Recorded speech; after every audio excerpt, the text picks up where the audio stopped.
صدر ٹرمپ نے اپنا اور امریکہ کا مذاق بنا کر رکھ دیا ہے۔ اپنے جن اتحادیوں کا مذاق اڑاتے تھے ان کی منتیں کر رہے ہیں، جنہیں دھمکیاں دیتے تھے اب ایران کے خلاف کردار ادا کرنے کے لیے ان سے درخواستیں کر رہے ہیں۔ مگر ساتھ ہی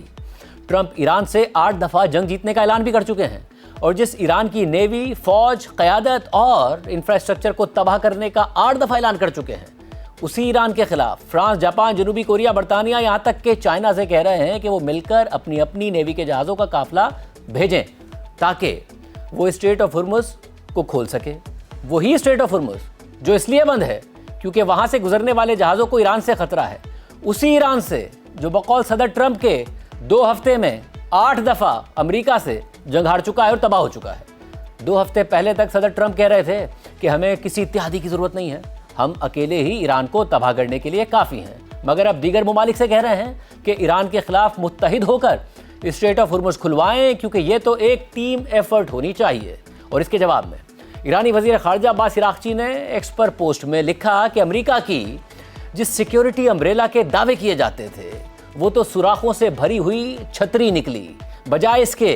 کہ یہ سیکیورٹی امبریلا خطروں سے روکتی، اس نے تو الٹا خطرات کو دعوت دے دی ہے، اور اب امریکہ دوسروں سے یہاں تک کہ چین سے بھیک مانگ رہا ہے تاکہ اسٹریٹ آف ہرمز کو محفوظ رکھا جا سکے۔ ایران اپنے پڑوسی بھائیوں سے مطالبہ کرتا ہے کہ امریکہ کو خطے سے نکال دیں کیونکہ اسے آپ کی نہیں بلکہ صرف اور صرف اسرائیل کی فکر ہے۔ اب صدر ٹرمپ برطانیہ سے اسٹریٹ آف ہرمز کھلوانے کے لیے جہاز بھیجنے کا مطالبہ کر رہے ہیں، مگر جب صدر ٹرمپ نے نیتن یاہو کے ساتھ مل کر ایران جنگ شروع کی اور برطانیہ نے اپنی ملٹری بیسز حملوں میں استعمال کرنے سے انکار کیا، اور پھر بعد میں سائپرس میں برطانوی بیس پر ایران ڈرون کے حملے کی خبر آنے کے بعد جب یہ خبر آئی کہ برطانیہ اپنی فورسز کے دفاع کے لیے ایئر کرافٹ کیریئر بھیجنے کا ارادہ رکھتا ہے، تو صدر ٹرمپ نے اب سے ٹھیک 1 ہفتے پہلے 8 مارچ کو سوشل میڈیا پر برطانوی وزیر اعظم کا مذاق اڑاتے ہوئے لکھا کہ وزیر اعظم کیئر سٹارمر، ہمیں آپ کے ایئر کرافٹ کیریئر کی اب کوئی ضرورت نہیں ہے، مگر ہم ہمیشہ یاد رکھیں گے، ہمیں وہ لوگ نہیں چاہیے جو جنگ میں اب شامل ہونا چاہتے ہیں کہ جب ہم پہلے ہی جیت چکے ہیں۔ یعنی 1 ہفتے پہلے اس طرح مذاق اڑایا، اور اب دیگر ممالک کے ساتھ ساتھ برطانیہ سے بھی صدر ٹرمپ مطالبہ کر رہے ہیں کہ اپنے جہاز بھیجو اور ایران سے اسٹریٹ آف ہرمز کھلواؤ کیونکہ یہ تو ہم سب کی ٹیم ایفرٹ ہونی چاہیے۔ اور اب ایران نے برطانیہ کو دھمکی دے دی ہے کہ اگر اسٹریٹ آف ہرمز کھولنے کے لیے جہاز بھیجے تو ایران برطانیہ کے خلاف کارروائی کرے گا، اور وہ صدر ٹرمپ جو نیٹو اتحاد کو بیکار کہتے رہے، اس کا مذاق اڑاتے رہے، انہی صدر ٹرمپ نے فائنینشل ٹائمز کو دیے گئے انٹرویو میں اسی نیٹو اتحاد کو دھمکی دے دی ہے کہ اگر نیٹو میں موجود امریکہ کے اتحادیوں نے اسٹریٹ آف ہرمز کو کھلوانے میں میری مدد نہ کی اور میری بات کا کوئی جواب نہ دیا یا پھر منفی جواب دیتے ہوئے مدد کرنے سے انکار کیا تو یہ نیٹو کے مستقبل کے لیے بہت برا ہوگا۔ صدر ٹرمپ کی اس مہینے کے آخر میں چینی صدر شی جن پنگ سے چین میں ہونے والی ایک سمٹ میں ملاقات بھی طے ہے، مگر صدر ٹرمپ نے فائنینشل ٹائمز کو دیے گئے انٹرویو میں چین کو بھی پیغام بھیجا ہے کہ وہ اس سمٹ میں بھی تاخیر کر دیں گے اگر چین نے اسٹریٹ آف ہرمز کو کھلوانے میں امریکہ کی مدد نہ کی تو۔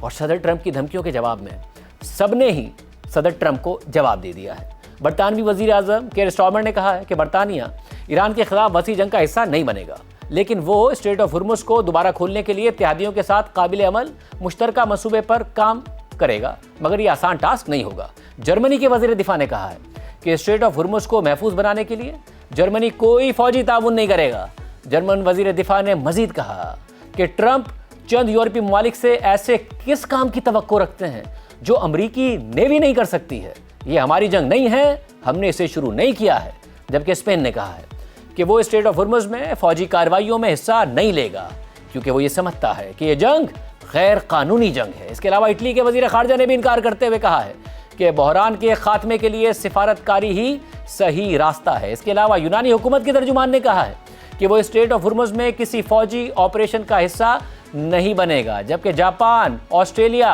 اور جنوبی کوریا بھی اسٹریٹ آف ہرمز میں کسی بھی فوجی کارروائی کا حصہ بننے سے انکار کر چکے ہیں۔ یعنی صدر ٹرمپ نے امریکہ کو اکیلا کر دیا ہے۔ وہ کہتے تھے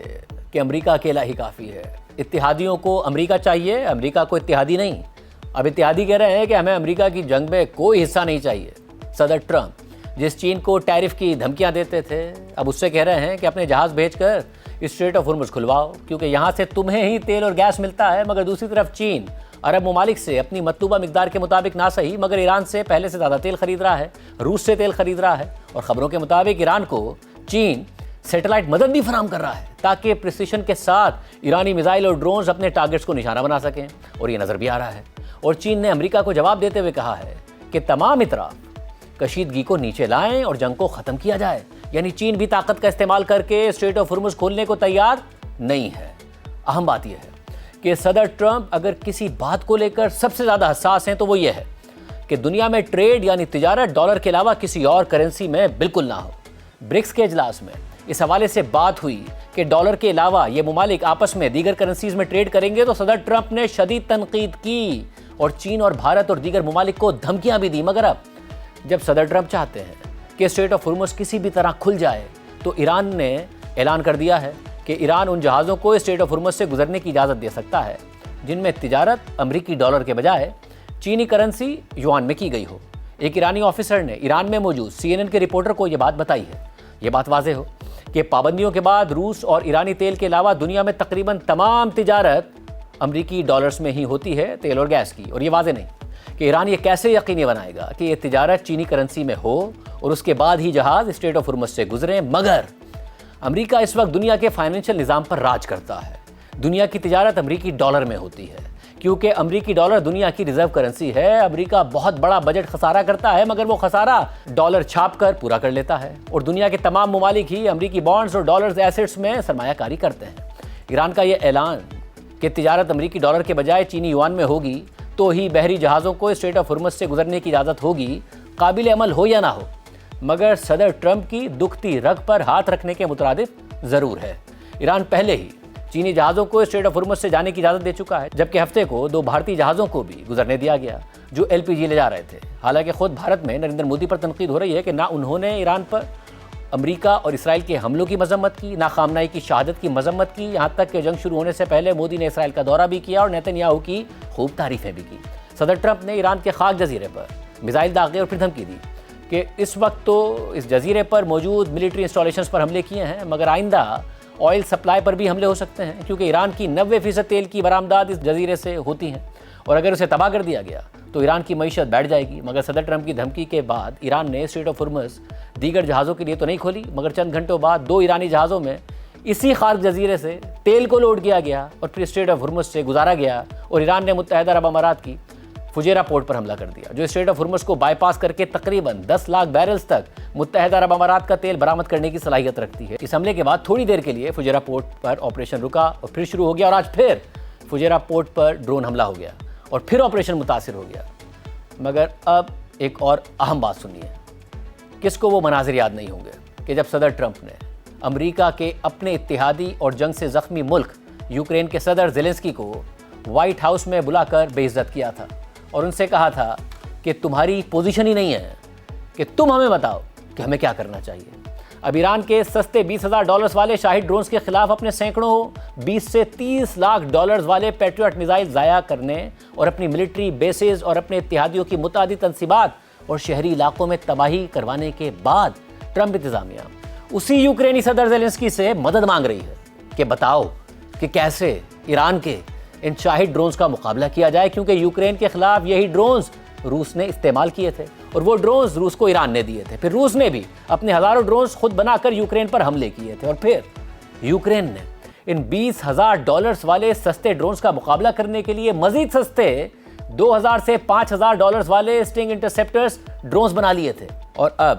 کہ جب امریکہ اور اس کے اتحادی ایران کے بیلسٹک میزائلوں اور ڈرون سے بچنے کے لیے جنگ کے صرف شروع کے 3 دن میں $20 سے $30 لاکھ والے 800 پیٹریٹ میزائل استعمال کر چکے ہیں، جبکہ یوکرین نے روس کے خلاف 4 سال میں 600